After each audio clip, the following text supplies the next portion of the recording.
B Ed admission 2026-27. तर आता विद्यार्थी वाट बघत होते की विद्यार्थ्यांचा जो CETचा निकाल आहे हा कधी लागणार.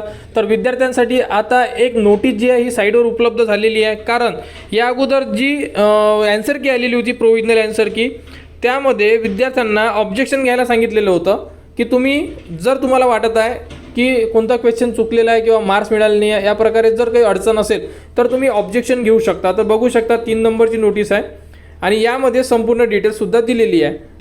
B.Ed आणि B.Ed ELCT CET 2026 ऑब्जेक्शन रिॲड्रेसल म्हणजे किती विद्यार्थ्यांनी ऑब्जेक्शन घेतलेलं होतं याबद्दलची माहिती यामध्ये दिलेली आहे. तर संपूर्ण माहिती बघू शकता की B.Ed CETसाठी किती ऑब्जेक्शन आलेले आहे आणि अप्रूव्हसुद्धा एक पण झालेलं नाही आहे. 2 ऑब्जेक्शन आलेले आहे, इथे 2 आलेले आहे. त्यानंतर ELCTमध्ये 3 ऑब्जेक्शन आलेले होते आणि यामध्ये एकही ऑब्जेक्शन हे अप्रूव्ह झालेलं नाही आहे. म्हणजे विद्यार्थ्यांना जेही त्यांची पहिली ॲन्सर की होती तीच ॲन्सर की लागू असणार आहे.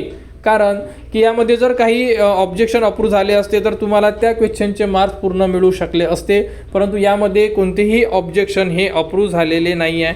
त्यामुळे अशा प्रकारे संपूर्ण ऑब्जेक्शन यामध्ये दिलेले आहे. तर कोणत्याही ऑब्जेक्शनमध्ये चेंजेस झालेले नाही आहे.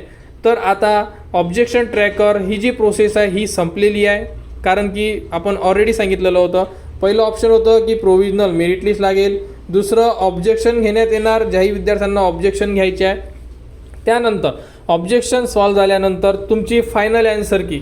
तर आता फायनल ॲन्सर की येत्या काही दिवसात म्हणजे केव्हाही उपलब्ध केली जाऊ शकते साईडवर आणि लगेच तुमचा रिझल्ट. त्यामुळे आता संपूर्ण विद्यार्थ्यांनी वाट बघा, तुमचा CETचा रिझल्ट डिक्लेअर होईल.